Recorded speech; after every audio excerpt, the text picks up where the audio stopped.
கடவுள். நான் அடிக்கடி கடவுள் பற்றி பேசுவது உண்டு. காரணம், அந்த கடவுள் இருப்பதாக எனக்கு நம்பிக்கை இல்லை. நான் மட்டுமல்ல, பலர் இருக்கிறார்கள். ஏத்திஸ்ட், அவர்கள் தெய்சம் என்றால் கடவுள் இருப்பதாக நம்புபவர்கள், ஏத்திசம் என்றால் கடவுள் இல்லை என்று சொல்பவர்கள். அந்த வகையில் வந்தவர்கள் 2 மதங்கள், பௌத்தமும் சமணமும். பொருள்வாதத்தை எடுத்துக்கொண்ட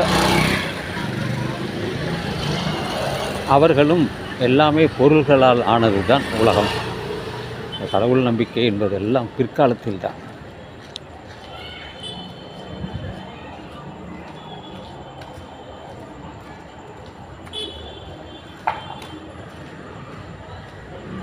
பயபக்தி என்று சொல்வார்கள். பயபக்தி, பயம் ப்ளஸ் பக்தி, பயத்தினால் ஏற்படக்கூடிய ஒரு பக்தி. அந்த பக்தி தான் கடவுள் பக்தி. பயம் எங்கிருந்து வருகிறது? இனம் புரியாத பயம். ஏதாவது தப்பு தண்டா பண்ணால் நம்ம கொண்டு போயிட்டு நரகத்தில் போட்டுருவாங்க. தேள், பாம்பு நெருப்பு மேலே தூக்கி போட்டுருவாங்க அப்படிங்கிறதெல்லாம் அவங்களுடைய நம்பிக்கை. ஆனால் இல்லைங்கிறதுக்கு பல உதாரணங்கள் சொல்ல முடியும். உதாரணமாக, சிதம்பரம் கோயிலில் இருக்கக்கூடிய நடராஜர் சிலை, ஐம்பொன் சிலை, அதை தூக்கி கொண்டு திருடிக்கொண்டு போய்விட்டார்கள். எங்கே? லண்டனுக்கு போய்விட்டார்கள். லண்டனில் அங்கே மியூசியத்தில் இருக்கிறது. இதுபோல் பல சிலைகளை, அதிக மதிப்பு உள்ள விலை சிலைகளை கடத்தி சென்று பல இடங்களில் வைத்துள்ளார்கள். அது மட்டும் இல்லாமல் இந்த பௌத்த மதம், சமண மதம், இதையெல்லாம் கோயில்களை எல்லாம் அழித்து மற்ற கோயிலாக மாற்றினார்கள். இந்த பயபக்திக்கு காரணமே அந்த நம்பிக்கை தான். அப்போ உண்மைக்கும் நம்பிக்கைக்கும் வித்தியாசம் இருக்கிறதா என்றால் நிச்சயமாக இருக்கிறது. நம்பிக்கை என்பது தானே ஏற்படுத்தி கொள்வது தான். அதுக்கு ஆதாரபூர்வமாக ஏதாவது சொல்ல முடியும்னா நிச்சயமாக சொல்ல முடியாது. ஆனால் இல்லை என்றால் அதற்கு வேறு சான்றே தேவையில்லை. இல்லை என்றால் இல்லை தான். இருக்கு என்பதற்கு தான் ஆதாரங்கள் தேவை. இல்லை என்பதற்கு எந்த விதமான ஆதாரமும் தேவையில்லை. அதனால்தான் நாத்திகம் வந்தது. நாத்திக மதங்கள் பல இருக்கின்றன. இஸ்ரேலியர்கள் கூட கடவுள் நம்பிக்கை இல்லாதவர்கள். ஏனென்றால் எல்லோரையும் கொன்று குவிக்கிறார்கள். அதனால்தான். எனவே இந்த கடவுள் சம்பந்தப்பட்ட விஷயம் என்பது பயபக்தி தான். பயம் போய்விட்டால் பக்தியும் போய்விடும். நாத்திகர்களுக்கு எந்த விதமான பயமும் கிடையாது. அவர்கள் தைரியமானவர்கள், எதையும் சந்திக்கக்கூடியவர்கள். அதனால்தான் பாட்டுக்கொள்ளலாம், வா நீயா நானா என்பது தான்.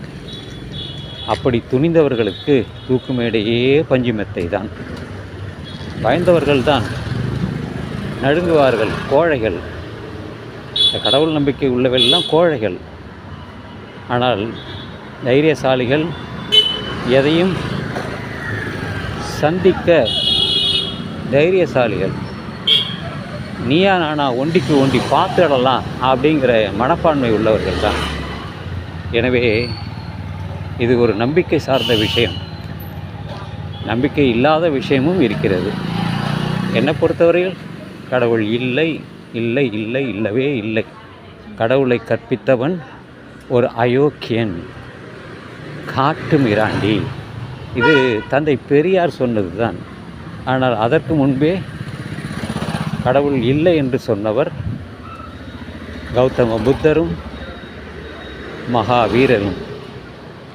அவர்களெல்லாம் 2500 ஆண்டுகளுக்கு முன்பே அவர்கள் படிப்பதற்காகத்தான் அவர்கள் எல்லோரும் படிக்க வேண்டும், படித்து எல்லோரும் முன்னேற வேண்டும் என்பதற்குத்தான். நாலந்தா பல்கலைக்கழகம் அது 2000 வருடங்களுக்கு முன்பே இந்த பௌத்தர்கள் தோற்றுவித்த ஒரு பல்கலைக்கழகம். அது இஸ்லாமியர்களுடைய படையெடுப்பால் அழிந்து போனது. ஆனாலும் இன்று இருக்கிறது. சுமார் 10 நாடுகள் இருந்து இங்கே வந்து பயின்றார்கள். பீகாரில் இருக்கக்கூடிய நாலந்தா பல்கலைக்கழகம். இதை பற்றி பலருக்கும் தெரியாது. படித்தால் காதில் ஈயத்தை ஊத்து என்று சொன்ன காலமும் இருக்கிறது. இதையெல்லாம் சொல்லி போனால் நீண்டு கொண்டே போகும். இல்லை என்றால் இல்லை தான், இருக்கு என்றால் இருக்கு. அது உங்கள் நம்பிக்கை, அது எனது நம்பிக்கை. நாம் எல்லாம் காட்டு மிராண்டிகளாகத்தான் வாழ்ந்தோம். காடுகளில்தான் வாழ்ந்தோம். இப்பொழுது நவநாகரிகத்தில் வாழ்கிறோம். இது கம்ப்யூட்டர் காலம், கணினி காலம். இன்று தொழில்நுட்பம் வந்துவிட்டது. அதற்கு முன்பு இதெல்லாம் ஜீரோ தான். ஆனாலும் பலர் மனதில் அப்படித்தான் இருக்கிறது. ஆனால் அதையெல்லாம் எதிர்த்து தான் போராட வேண்டியுள்ளது. இதுபோல் காணொளி செய்து இன்று பலர் கடவுள் மறுப்பாளராக இருக்கிறார்கள். அதற்கு முக்கிய காரணம் தந்தை பெரியார் தான். அவர் ஒரு 100 வருடங்களுக்கு முன்பு கடவுள் இல்லை என்று சொல்ல ஆரம்பித்தது தான் இன்று வரையும் அவர்கள் இருக்கிறார்கள். அவர்கள் பாதையில் பலர் இருக்கிறார்கள். எனவே இருக்கிறதா இல்லையா என்றால் என்னை பொறுத்தவரையில் இல்லை. ஏது கடவுள், எங்கிருந்து வந்தது, யார் தோற்றுவித்தார்கள், எப்படி என்று ஆராய்ந்தால் அது ஜீரோ தான். 000 தான்.